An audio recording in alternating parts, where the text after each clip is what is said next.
ناظرین، آج عوام کی عید کی اسپیشل ایپیسوڈ میں ہمارے ساتھ موجود ہیں افتخار عارف صاحب۔ ان سے بات کریں گے، کسی تعارف کے محتاج نہیں ہیں، آپ کو بھی دکھائیں گے کہ کیسے عید مناتے ہیں، اپنے گھر پہ مناتے ہیں، اور اسپیشلی کووڈ کے دن ہیں تو وہ کیا ان کی مصروفیات ہوتی ہیں۔ یوزلی ان سے یہ بھی جانیں گے کہ ادر دین وہ جو شعراء کی جو انا ہوتی ہے، وہ جو شعراء کا سٹائل ہوتا ہے، اس کے علاوہ ان کی جو لائٹر زندگی ہے، تھوڑی سی اپنی زندگی ہے، ان کا اپنا پن کیسا ہے، ان سے جانیں گے اور آپ کو بھی دکھائیں گے۔ ہمارے ساتھ رہیے گا۔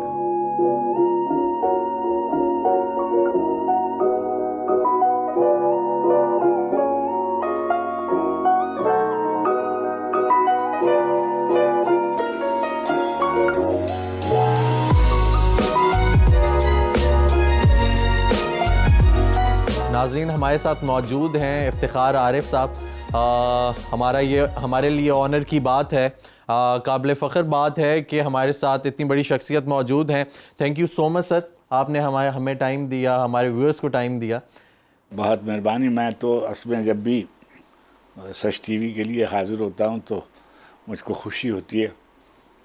اس کا ایک سبب بہت یہ ہے کہ آپ کا جو گویا ادارہ ہے وہ ایک بڑی دینی شخصیت کے زیر نگرانی چل رہا ہے، تو ایک ایسا خیال ہوتا ہے کہ جیسے کوئی ایک خیر کا کام کرنے جا رہے ہیں، وغیرہ آج کل میڈیا میں جانا کسی عذاب سے کم نہیں ہے۔ اچھا، تو سر بتانا چاہیں گے کہ افتخار عارف صاحب کی عید کیا ہے؟ اصل میں بڑا قصہ ہے بیٹے اس میں۔ اچھا جی۔ جو جب میں چھوٹا تھا تو میں ایک جیسے غریب گھرانوں میں ہوتا ہے، وہاں کو زیادہ اہتمام تو نہیں ہوتا، اور میرے طبقے کے لوگوں میں تو سال میں جو ایک دو کپڑے بنتے تھے وہ عید پر ہی بنتے تھے، اور رات کو اور یعنی خریداری جو ہے مؤخر کر دی جاتی تھی، اور جیسے فرض کیجیے جوتے آنے ہیں گھر کے، یا بہن کی چوڑیاں آنی ہیں، یا فرض کیجیے مہندی آنی ہے، یا کچھ اس زمانے میں، یا آج سے کوئی پچھلی صدی میں، تو وہ بہت، اور ساری خوشیاں اسی میں ہوتی تھی کہ جو گھر میں بزرگ عیدی دیتے تھے، اور جو یعنی ہمیں سلیقہ سکھایا گیا تھا کہ بھائی یعنی ایسے نہ لگے کہ جیسے آپ عیدی کے خواہش مند ہیں، تو پہلے سے پیسے دے دیے جاتے تھے کہ بھائی آپ کو جو کچھ جانا خریدنا ہو خرید لیں۔ لیکن ایک عیدگاہ جانے کی خوشی ہوتی تھی، عید کی نماز پڑھ کر آتے تھے۔ مگر میرا ایک عید کا عجیب و غریب تجربہ ہے کہ میں اپنے نانا کے پاس رہتا تھا۔ اچھا، اب کیا ہوتا تھا کہ وہ مجھ کو پھاٹک سے گھر کے نکلنے نہیں دیتے تھے، اور جیسے کپڑے بدل لیے، والدہ نے میری تیار کرا دی، اب انہوں نے خود تیار کیے، اب میں نئے کپڑے اور نئے جوتے پہن کر دروازے سے باہر جانا چاہتا ہوں جہاں بچے کھیل رہے ہیں، تو وہ کہتے تھے نہیں، ابھی جب نماز پڑھ کر آپ جائیے گا، لیکن وہ ایک فقیر کا انتظار کرتے تھے۔ جی ہاں، ہر سال، اچھا سال کے سال وہ آتا تھا، اور وہ عید کے روز سیاہ لباس پہنے ہوئے ہوتا تھا، اور ایک کنڈل لیے ہوئے ہوتا تھا، جیسے وہ جو کاسا ہوتا ہے بڑا سا، اور کڑے وڑے پہنے ہوتا تھا، اور مالائیں پہنے ہوتا تھا، اور ایک گیت گا رہا ہوتا تھا جس پر مجھ کو بڑا غصہ آتا تھا، اس لیے کہ عید کے دن وہ گیت گا رہا ہوتا تھا کہ جا تو لاپرواہ ہے مولا، تجھ کو پرواہ ہی نہیں، مرنے والا مر گیا تو نے تو پوچھا ہی نہیں۔ اچھا، ابھی مجھے سمجھ میں سب باتیں نہیں آتی تھیں، وہ شعر مجھ کو یاد ہے، اس لیے کہ مجھے اس پہ غصہ آتا تھا کہ یہ، اور میں بابا سے، اور وہ ڈرتا بھی تھا اس سے، وہ قوی الجثہ تھا۔ تو جب میں بڑا ہونے لگا تو میں نے بابا سے پوچھا کہ اب میں جیسے عمر میری بڑی ہونے لگی، اب میں شعر سمجھنے لگا یا کچھ تھوڑی بہت، تو ایک دن میں نے ان سے پوچھا کہ یہ بابا جو آتا ہے، یہ والا بابا جو ہے، یہ کیوں گاتا ہے؟ تو انہوں نے کہا کہ ممکن ہے اس کا کوئی رخصت ہو گیا ہو، اور عید کے روز یہ وہ اس کو یاد کرتا ہو۔ اچھا، یہ انہوں نے مجھے جیسے بات کہی، اب مجھے خیال آیا کہ ہمارے ہاں بھی تو یہی ہے, ہماری نانی کا انتقال ہو گیا اور یہ اکیلے رہتے ہیں.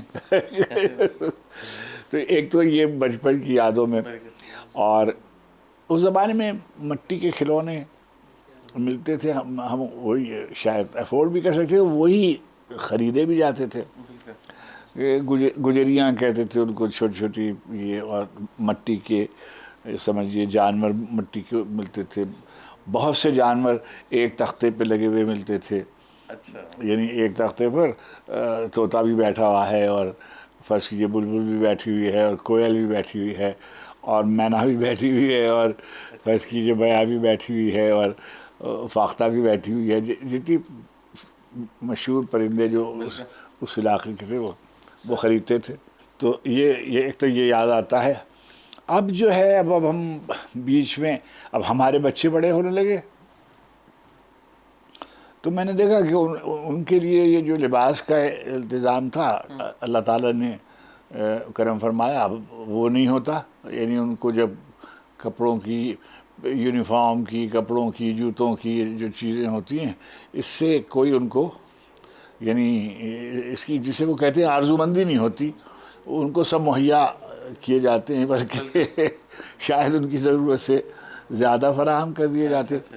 اور عید میں ظاہر ہے جب ہم کراچی میں رہتے تھے تو ہمارے بچوں کی خالائیں اور پھوپھی اور پھوپھا اور ماموں اور نانی نانا سب حیات تھے, تو بڑے ان کے مزے تھے, اور بڑے پیسے جمع کر لیتے تھے وہ. یہ اور مگر پھر وہ لندن ہم چلے گئے, اور وہاں اب وہ بڑے ہونے لگے, اور لندن میں عید کا یہی ایک قصہ تھا کہ بھئی لیسٹر وہاں پر سینٹرل لندن میں ریجنٹ پارک ماسک میں جاتے تھے. اس زمانے میں شیعہ سنی سب ایک ساتھ نماز پڑھتے تھے. اچھا سر, یہ کون سے سن کی بات یہ بیٹے 1980s کی, 80 کی دہائی کی. ہم 77 میں ہم نے استعفیٰ دیا ٹی وی سے, اور پھر ہم چلے گئے BCCI بینک میں, اور ہم نے اردو مرکز قائم کیا. تو بچے بھی وہاں ظاہر ہے آ گئے. تو وہاں سمجھیے ہمارے دوستوں میں تھے جو ہمیں عیدی دیتے تھے. جی ہاں, مشتاق احمد یوسی صاحب اور ان کی بیگم صاحبہ وہاں تھے. جو ہمارے بڑے تھے وہ ہمیں اور بچوں کو عیدی دیتے تھے. اور جو شاعرہ ہے نا مشہور, بہت مشہور, زہرا نگاہ, جی جی, ان کے جو شوہر تھے ماجد علی صاحب, اچھا جی, ہم ان کو ماجد بھائی کہتے تھے. تو ماجد بھائی ہم کو عیدی دیتے تھے, ہم ان سے عیدی لینے جاتے تھے. اچھا وہ خوشی عیدی کی ہوتی تھی بالکل. جی ہاں, یعنی دیکھیے یہ عیدی جو ہے یہ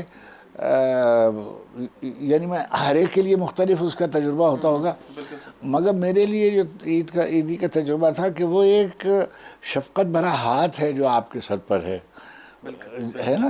کہ جیسے اب ہمیں یاد آتا ہے جب ہم ٹی وی پہ کام کرتے تھے تو سلیم احمد صاحب مرحوم جو تھے وہ حیات تھے, تو وہ ہم کو عیدی دیتے تھے. اچھا جی, اور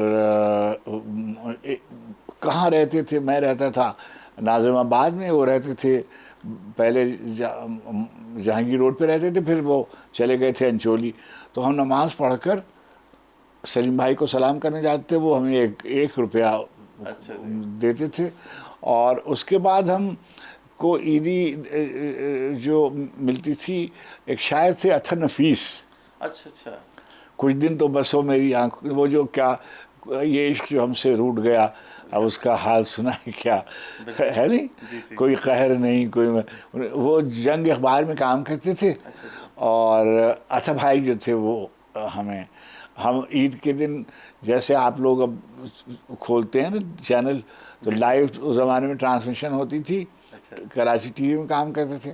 تو ہم تو سمجھیے نماز پڑھ کر بچوں کو سے مل جلا کر, اور جیسے اپنی بہنوں سے, بھائیوں سے, خالہ کے یہاں بڑی خالائیں 2 زندہ تھیں, ان کو سلام کرنے جاتے تھے. اس کے بعد ہم ٹی وی چلے جاتے تھے. اچھا تو سر فرق کہاں پہ اب آ گیا, آپ کو کیا لگتا ہے کہ وہ جو اس وقت کی عید تھی اور اب کی عید میں کیا فرق آ گیا؟ دیکھیے وہاں چھوٹی چھوٹی باتوں پر خوش ہونا جو تھا, جی جی, یہ چھوٹی چھوٹی باتوں پہ آزردہ ہونا, من جانا, منا لینا, روٹ جانا. جیسے فرض کیجئے کہ سوئیاں ہیں وہ ہم نے سر ہم ادھر سے ہی کنٹینیو کریں گے. سوری آپ کو ہم نے تھوڑا سا کٹ کیا. انشاءاللہ بریک کے بعد آتے ہیں. تو پھر ناظرین بڑی پیاری بات کی افتخار عارف صاحب نے کہ یہ جو عیدی کا مطلب ہے, مقصد ہے, وہ ایک شفقت بھرا ہاتھ ہے ایک انسان کے سر پہ جو اس کو پتہ ہوتا ہے کہ وہ موجود ہے. اسی کے ساتھ وقت ہوا ایک بریک کا. ہمارے ساتھ رہیے.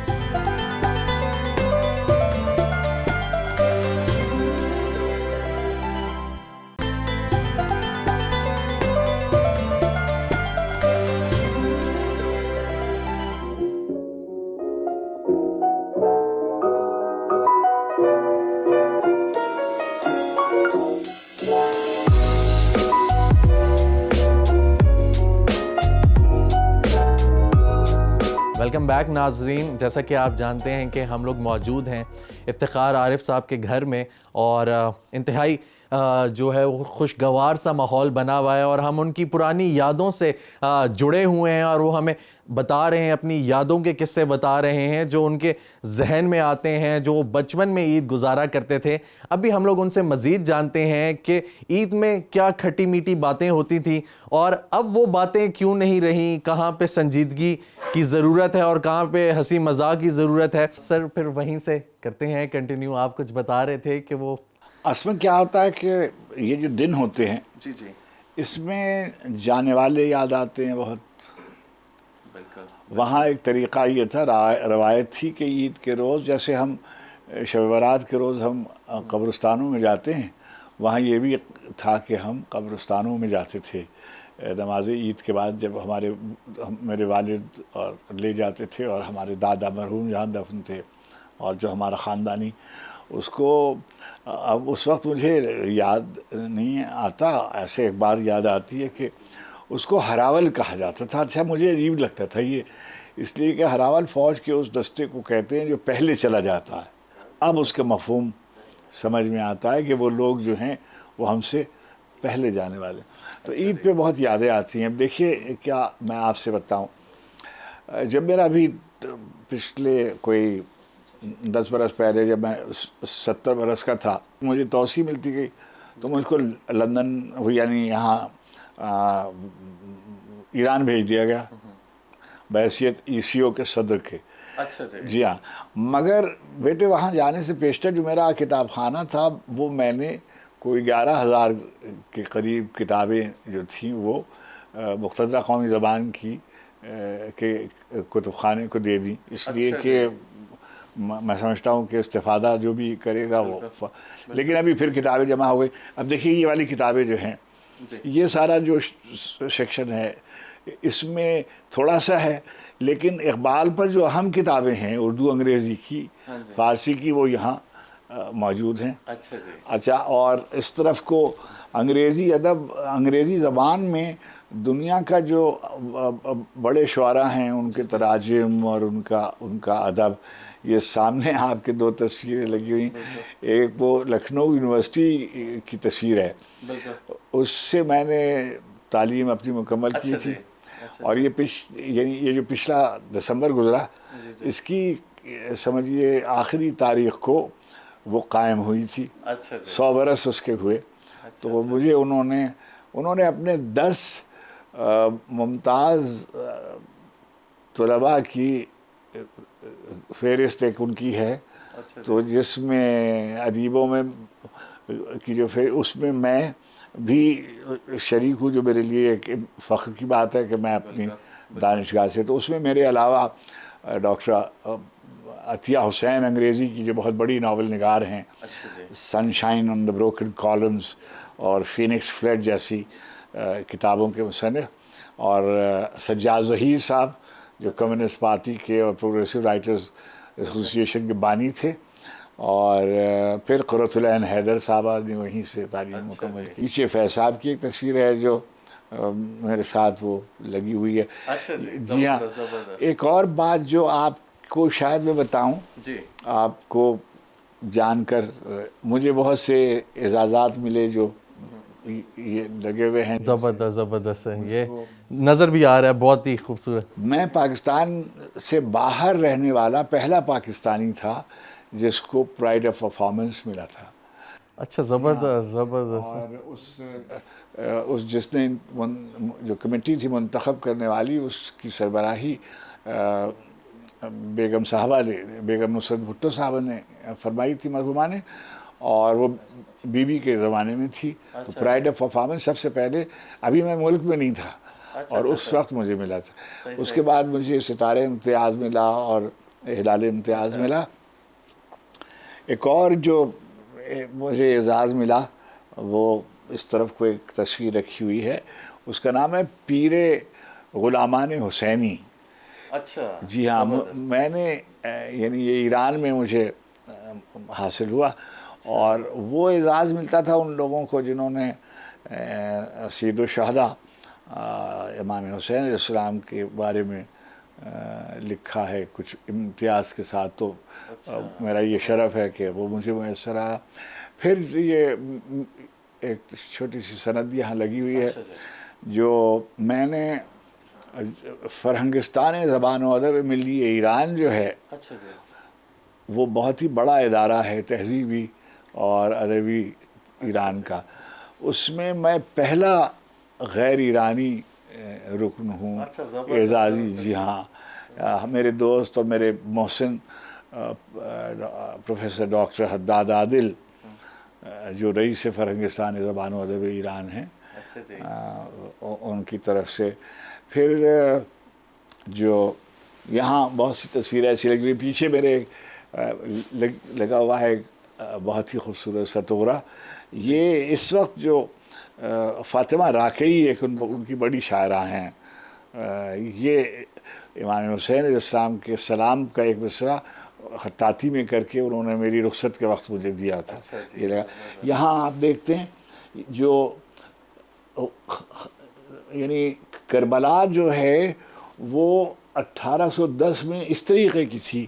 اچھا جی. جی ہاں. زبردست. میں جب زیارتوں پہ گیا تو میرے ایک دوست تھے ہادی عسکری، ان کے یہاں یہ لگا ہوا تھا. تو میں نے کہا کہ اس کی مجھے ایک تصویر بنا دیں. تو انہوں نے تصویر بنانے کے بجائے مجھے اصل تصویر عنایت فرما دی، چنانچہ وہ تقدیم لکھی ہوئی ہے اس پر. اور یہ فرشیان کی ایک بہت مشہور تصویر ہے جو آستانہ قدس میں لگی، رضوی میں لگی ہوئی ہے، جس کا عاشورہ جس کا نام ہے، کہ جسے آپ کہیے کہ سید الشہداء کی شہادت کے بعد جب ذوالجناح واپس آیا تو اس کی ایک تصویر انہوں نے بنائی. فرشیان ان کا نام ہے، بہت بڑے مصور ہیں ایران کے، شاید سب سے بڑے مصور، یہ ان کی ہوئی ہے. ایسے یہاں میرے پاس فارسی کے، رومی کے اور شاہنامے کے اور حافظ کے اور خیام کے ایسے نسخے ہیں جو شاید بہت یعنی نایاب و نفیس نسخے جنہیں کہتے ہیں. خطاطیوں کے بعض نمونے ہیں جو بہت، اور سمجھیے ادھر غالب پر بہت کام جو ہوا ہے وہ سب موجود ہے. نہج البلاغہ کے شاید جتنے نسخے یہاں موجود ہیں وہ جمع کیے بھی ہیں، اور وہاں نہج البلاغہ فاؤنڈیشن جو ہے وہاں ایران میں، انہوں نے ایک کتاب بھی میرے لیے شائع کی. قائد اعظم محمد علی جناح رحمۃ اللہ علیہ نے، بہت کم لوگ اس سے واقف ہیں کہ انہوں نے علامہ رشید ترابی مرحوم مغفور سے یہ کہا کہ جو مالک اشتر علیہ الرحمہ کے نام جو امیر المومنین کا خط ہے ترجمہ کرتے ہیں انگریزی میں، چنانچہ وہ انگریزی میں انہوں نے ترجمہ کیا اور وہ اس زمانے میں چھپا اور پھر وہ ایک طرح سے نایاب ہو گیا. پھر یہاں سے میں نے سنا کہ میں نے وہ دیکھا نہیں، مگر جو وسیم سجاد صاحب تھے ہمارے ایک سیاستداں اور خانہ، انہوں نے چھپایا اس کو دوبارہ. میں نے ایران سے اس کو چھپایا، یعنی میں نے نہیں چھاپا، نہج البلاغہ فاؤنڈیشن نے میرے مقدمے کے ساتھ اسے شائع کیا. اور وہ پھر وہ جب انہوں نے مجھے عطا فرمایا تو میں نے یعنی نجف اور کربلا اور مشہد اسے. زبردست زبردست. ہم آپ کی طرف آئے، عید کی باتیں کی، بہت کچھ سنا بھی آپ سے، لیکن اگر شاعری نہ سنے عید کے حوالے سے، کچھ ایسے الفاظ جو آپ نظر کرنا چاہیں آج کے دن کی مناسبت سے؟ دیکھیے شاعری جو ہے ہم بہت مشکل دنوں میں گزر رہے ہیں، آپ کے علم میں ہے یہ جو پروردگار عالم بحق محمد و آل محمد ہمیں اس آزمائش سے نکالے اور محفوظ رکھے، ہمارے بچوں کو، ہماری بچیوں کو، ہمارے بڑوں کو، بزرگوں کو، نوجوانوں کو، سب طبقوں کو اور ساری دنیا کے انسانوں کو اللہ تعالیٰ اس عذاب سے محفوظ رکھے۔ اور ہمارے لیے تو یہ دوہرا ایک عذاب ہے کہ جو پابندیاں ہیں تو اس کی وجہ سے ہم جیسے رمضان میں ہم حرمین کا رخ کرتے ہیں اور ہم جاتے ہیں اور مدینے جاتے ہیں، کعبہ مکرمہ جاتے ہیں، اور ایام عزا میں خاص طور پر ایام عزائے محرم میں اور ایام عزائے رمضان میں ہم جاتے ہیں زیارتوں پر اور کوشش کرتے ہیں کہ وہ دن وہاں گزارے جائیں، مگر اب اس کی آسانیاں کم ہو گئی، مگر اللہ چاہے گا اور یہ دن ختم ہوں گے تو انشاءاللہ یہ اجتماعات بحال ہوں گے۔ آزردہ کرتی ہے یہ بات اور کہ ہم ایک سعادت سے محروم ہیں اور کوئی، لیکن امید ہے کہ انشاءاللہ آپ دیکھیے کہ پاکستان میں دوسرے ملکوں کے مقابلے میں یہاں صورتحال نسبتاً بہتر ہے، اللہ کا شکر ادا کرنا چاہیے۔ اور سچی بات یہ ہے کہ خود ہمارے لوگوں کو کبھی التزام کرنا چاہیے، اہتمام کرنا چاہیے کہ جو اجتماعات سے گریز کریں اور غیر ضروری اجتماعات سے گریز کریں۔ بلا شبہ SOPs کے ساتھ اگر آپ مل بیٹھتے ہیں تو اس میں کوئی چیز معنی نہیں ہے، مگر اس کا لحاظ کریں کہ دیکھیے یہی ضروری ہے۔ میں نے 2 میرے ویکسینیشنز ہو چکے ہیں، لیکن اس کا یہ مطلب نہیں ہے کہ میں اب دندناتا پھروں سڑکوں اور بازاروں میں اور کہ جی میرے تو انجیکشن لگ گئے ہیں اب میں تو بالکل، بھئی آپ تو ممکن ہے محفوظ ہے مگر دوسرے کا تو خیال کریں اور اس کا لحاظ کرنا چاہیے۔ اور اب آج عید ہے تو عید کے دن اس بات کا خاص لحاظ کیا جانا چاہیے، ضرور ملیں، فاصلے سے ملیں، کم ملیں، احتیاط سے ملیں، اللہ چاہے گا ساری زندگی پڑی ہے، حالات ٹھیک ہوں گے تو جیسے چاہیں ملیں۔ اور میں ایک غزل سناؤں، میں جب ایران میں تھا تو وہاں سے حضرت شمس تبریز رحمۃ اللہ علیہ کا مزار ہے خوئی میں، تبریز سے ذرا دور، تو سمجھیے کہ وہاں آذری بھی بولی جاتی ہے اور فارسی بھی بولی جاتی ہے، سرحد پر ہے ادھر۔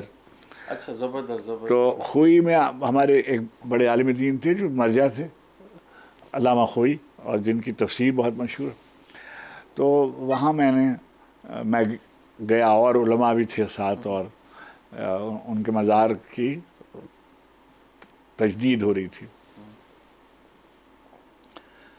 میان عرصہ موت و حیات رقص میں ہے، میان عرصہ موت و حیات رقص میں ہے، اکیلا میں نہیں کل کائنات رقص میں ہے۔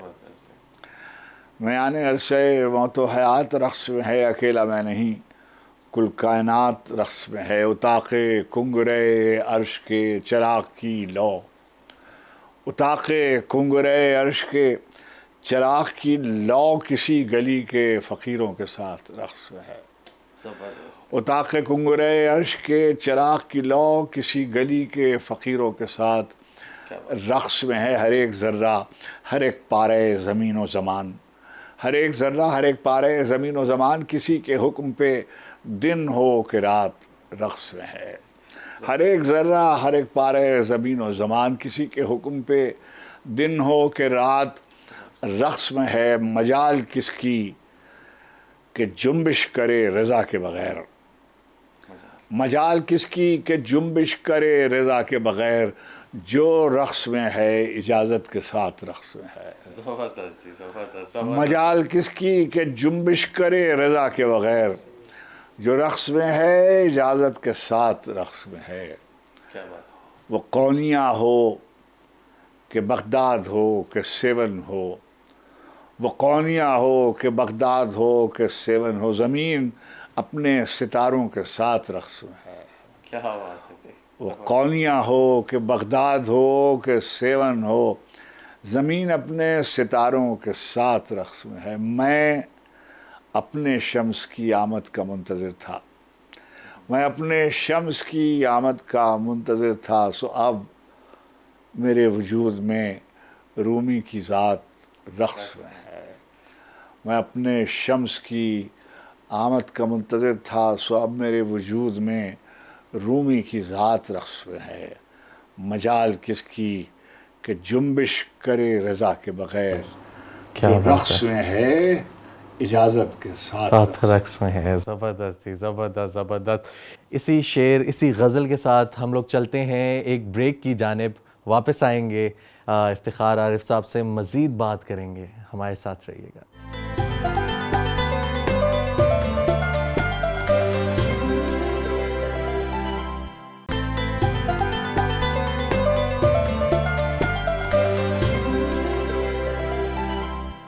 ویلکم بیک ناظرین، ہمارے ساتھ موجود ہیں افتخار عارف صاحب۔ ان سے بات چیت کا سلسلہ جاری ہے اور ہم لوگ ان کی کمپنی کو، ان سے بات کر کے بہت انجوائے کر رہے ہیں۔ امید ہے کہ آپ لوگ بھی انجوائے کر رہے ہوں گے، کیونکہ ایسے لوگ ہمارے لیے ایسٹ ہوتے ہیں، ہمارا اثاثہ ہیں۔ تو ہمارے لیے بڑے آنر کی بات ہوتی ہے کہ یہ لوگ ہمیں جب اپنے قصے سناتے ہیں، اپنی پرانی باتیں سناتے ہیں، تو ہمارے لیے وہ ایک لیسن سے کم نہیں ہوتا کسی۔ تو سر، کوئی ایسا پیغام جو آپ ہماری نئی نسل کو، نوجوان نسل کو دینا چاہیں؟ ایک بات یہ ہے کہ ہم یہ دیکھتے ہیں کہ ہم بہت طواف، رمضان کے مہینے میں ہم اعتکاف میں بیٹھتے ہیں، ہم روزے رکھتے ہیں، ہماری مسجدیں بھری ہوتی ہیں، اور یعنی اس وبا کے دنوں میں بھی مسجدوں میں لوگوں نے ہجوم کیا، یعنی ایس او پی کا خیال کرتے ہوئے بھی کیا اور اس کی وائلیشن کرتے ہوئے بھی کیا، جلوس کا اہتمام کیا، ایس او پیز کے ساتھ بھی کیا اور اس کی وائلیشن کے ساتھ بھی کیا۔ یہ دیکھنا، ایک چیز دیکھنی چاہیے کہ جیسے نماز آپ پڑھتے ہیں، نماز پڑھ کر اگر آپ کے اندر کوئی تبدیلی نہیں پیدا ہوئی اور آپ کے وجود میں کوئی تبدیلی نہیں پیدا ہوئی، تو آپ کو خود سوچنا چاہیے کہ ہوا کیا۔ بالکل۔ یعنی آپ نماز پڑھ رہے ہیں، کہہ رہے ہیں اللہ تعالیٰ سے کہ پروردگار مجھے سیدھا راستہ دکھا دے اور ان لوگوں کا راستہ دکھا دے جن پہ تو نے اتمام نعمت تمام کی، اور جیسے ان لوگوں کا نہیں جن جو گمراہ ہو گئے وغیرہ۔ تو پھر آپ خود کیوں گمراہی میں پڑے ہوئے ہیں؟ بالکل۔ تو پھر آپ اچھا فرض کیجئے کہ یہ سب لوگ جو ہیں، دنیا جو آپ کی عبادت ہے وہ آپ کے وجود سے کیوں نہیں ظاہر ہو رہی؟ ساری عبادتیں ہیں، کتاب الہی میں بار بار کہا گیا کہ ہر عبادت کا ایک منشا ہے اور وہ ہے تقوی کا حصول۔ اگر عبادت آپ کو تقوی کی طرف لے نہیں جاتی، آپ کو متقی نہیں بناتی، آپ سے اجتناب نہیں کرواتی، آپ انہی کاموں میں لگے ہوئے ہیں۔ میں اپنے فیس بک پہ دیکھتا ہوں، اس میں بار بار ایک طنزیہ جملہ لکھا ہوا ہوتا ہے کہ بے ایمانی بازاروں میں کرتے ہیں اور پھر اس کے بعد تراویح کی طرف رش کر رہے ہوتے ہیں، ہے نا؟ بالکل بالکل۔ اور یہ سب اچھا ظاہر ہے کہ یہ جو ہم جو روز رونا روتے ہیں کہ مہنگائی بھی ہو گئی، مہنگائی میں ظاہر ہے کہ کچھ اقتصادی حالات کو بھی دخل ہوں گے اور سیاسی بد انتظامی کو بھی دخل ہوگا، اور لیکن انفرادی کارگزاری بھی اس میں شامل ہے، ہماری وارداتیں بھی اس میں شامل ہیں۔ یعنی ظاہر ہے کہ سیاسی بد انتظامی بھی ختم ہونی چاہیے اور مالی صورت احوال بھی بہتر ہونا چاہیے۔ عادلانہ تقسیم زر کے بغیر یہ سب ممکن نہیں ہے۔ جاگیرداری ختم نہیں ہو رہی، زمینداری ختم نہیں ہو رہی، اور جو مالدار ہے وہ مزید مالدار ہوا جا رہا ہے۔ اور جیسے مولانا نے بار بار فرمایا کہ جہاں دیکھو کہ بہت زیادہ پیسہ ہے تو سمجھ دو کہ کسی کا حق جو ہے وہ ضبط کیا گیا ہے اور اس کا چھینا گیا ہے۔ بالکل بالکل، ایسا ہی ہے، ایسا ہی ہے سر۔ چنانچہ معاشرے میں ایک طرف اس طبقے میں اضافہ ہوتا جا رہا ہے، یعنی ایک ہی طبقہ محدود ہوتا جا رہا ہے جہاں سارے ملک کے وسائل اور پیسہ جمع ہوتا جا رہا ہے، چند ہاتھوں میں محدود ہوتا جا رہا ہے، اور ملک غریب ہوتا جا رہا ہے، لوگ اس کے غریب ہوتے جا رہے ہیں۔ اس کا مطلب یہ ہے کہ کہیں ایک جگہ نہیں، بہت جگہ خرابیاں ہیں. تو سر عید کا جو موقع ہے، ٹھیک ہے، اس کے حوالے سے اگر آپ کوئی پیغام دینا چاہیں. دیکھیے، ایک جرنل ہم پیغام وغیرہ دینے کی اوقات اور حیثیت تو میری نہیں. میں تو بس یہی کہہ سکتا ہوں کہ اگر ہر آدمی انفرادی طور پر اپنا کام کرے تو یہ زندگی بہتر ہو سکتی ہے. اور دو طبقے ہمارے یہاں بہت اہم ہیں. ایک خواتین کا طبقہ ہے جہاں بار بار دیکھیے ہم یہ کہتے ہیں کہ بھئی وہ تجاوز، ان کا حق ہم نہیں دیتے. کبھی ہم نے خواتین کا حق ان کو نہیں دیا. تو کوشش یہ کرنی چاہیے کہ جو ان کے جائز حقوق ہیں وہ بھی ان کو دیں، ان کو آنے دیں، ان کو پڑھنے دیں، ان سے شفقت کریں، ان کے دل سے خوف نکالیں. اور دنیا جو ہے وہ اعتبار کرے، بچوں کو ایک دوسرے پر اعتبار کرنا سکھائیں. اور میں بار بار ایک بات یہ کہتا ہوں کہ پروردگار عالم نے کبھی کسی کے دل میں کوئی ایسی آرزو پیدا نہیں ہونے دی جس کے حصول کی استعداد اور لیاقت اس میں پہلے سے نہ رکھ دی گئی ہو. بس ہمیں کوشش یہ کرنی چاہیے کہ اپنا ہدف مقرر کریں، اپنی توانائیوں کو یکجا کریں، وقت کی تقسیم کریں اور اس طرف کو جائیں. دیکھیے 18 سے 25 برس کا وقت بہت اہم ہوتا ہے. اگر یہ زمانہ بہتر ہو جائے تو اس پر 100 برس کی زندگی کی تعمیر نہایت مستحکم طریقے سے ہو سکتی ہے. لیکن ہم کیا کرتے ہیں کہ وہی زمانہ ہمارے ضائع ہونے کا ہوتا ہے. 18 سے 25 برس تک جو بچے نکل جاتے ہیں، جسے آپ کہیں بے روی کا شکار ہو جائیں یا اپنا راستہ نہ ڈھونڈ سکیں اور کنفیوژن ہو جائے، اس کے اسباب کچھ بھی ہوں، پھر وہ سنبھلنے میں بہت مشکل ہوتی ہے اور بہت مشکل سے سنبھل پاتے ہیں.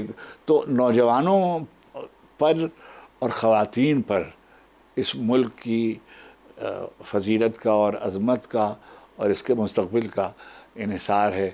اور اس میں تمام طبقوں کو دیکھیے، اس وقت بدنصیبی ہے کہ کوئی طبقہ خیال، کوئی طبقہ معاشرہ باعزت نہیں سمجھا جاتا. اہل سیاست ماتوع ہیں، اہل منبر و محراب مغضوب ہیں، اہل سپاہ و نظم و نسق ماتوب ہیں. ایک افراتفری کا عالم ہے.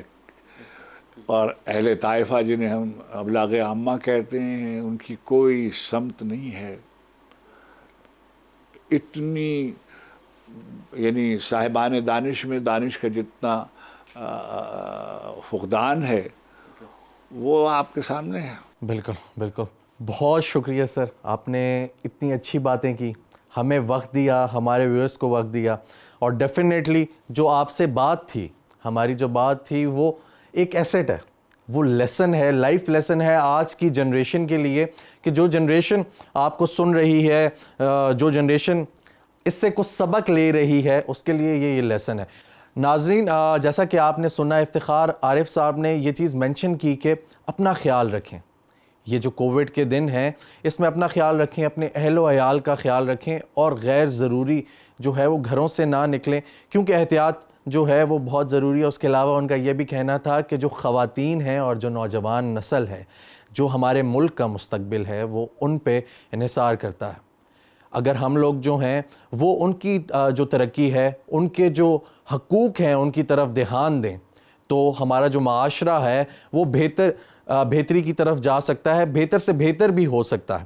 اس کے علاوہ ان کا یہ بھی کہنا تھا کہ جو ان کی بچپن کی عید تھی، وہ اس میں چھوٹی چھوٹی خوشیاں تلاش کرتے تھے، جیسے کہ عیدی ہو گئی، اس کے علاوہ اپنے عزیز رشتہ داروں کے گھر جانا اور قبرستان جانا عید کے بعد، نماز کے بعد.